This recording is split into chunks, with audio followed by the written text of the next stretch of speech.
ఏమిటి ఈరోజు నీ జీవితంలో పరిశుద్ధత లేకుండా చేస్తుంది? ఏమిటి, ఏ పాపము ఈరోజు నీ జీవితంలో ప్రశాంతత లేకుండా చేస్తుంది? నీ శరీరంలో ఆరోగ్యం లేకుండా చేస్తుంది, నీ హృదయంలో ఆత్మీయత లేకుండా చేస్తుంది. దాన్ని నువ్వు విడిచిపెట్టకపోతే అది నిన్నో నాశనం చేసేస్తుంది. దాన్ని నువ్వు చంపివేయకపోతే అది నిన్నో చంపేస్తుంది.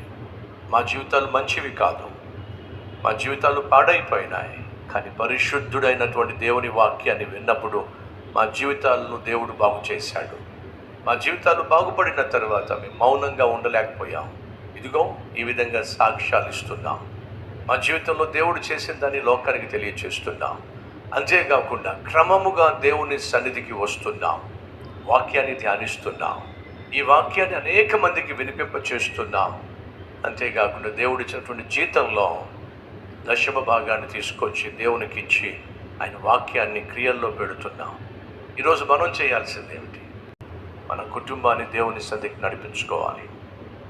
ఇంకా నీ బిడ్డలు దేవుని సన్నిధికి రావడం లేదు, వాళ్ళు నడిపించాలి. నీ భర్త, నీ భార్య దేవుణ్ణి పట్టించుకోవట్లేదు, వారు బాగుపడాలి. అలాగే నీ తల్లి, నీ తండ్రి కూడా దేవుని దూరంగా జీవిస్తున్నారు అని ప్రేమతో ఆహ్వానించాలి. ఎందుకని? అది మన బాధ్యత.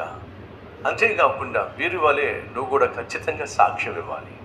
నీ జీవితంలో దేవుడు చేసినటువంటి అద్భుతమైనటువంటి కార్యాలు, అలాగే నువ్వు పొందుకున్నటువంటి ఆయన రక్షణ, శాంతి, సమాధానం, ఈ విధంగా సాక్ష్యార్థమై నువ్వు పంచుకుంటే ఎంత బాగుంటుంది. ఫలితంగా కొన్ని కోట్ల మంది నీ జీవితాన్ని దేవుడు ఎంత అద్భుతంగా మార్చాడో వినగలుగుతారు.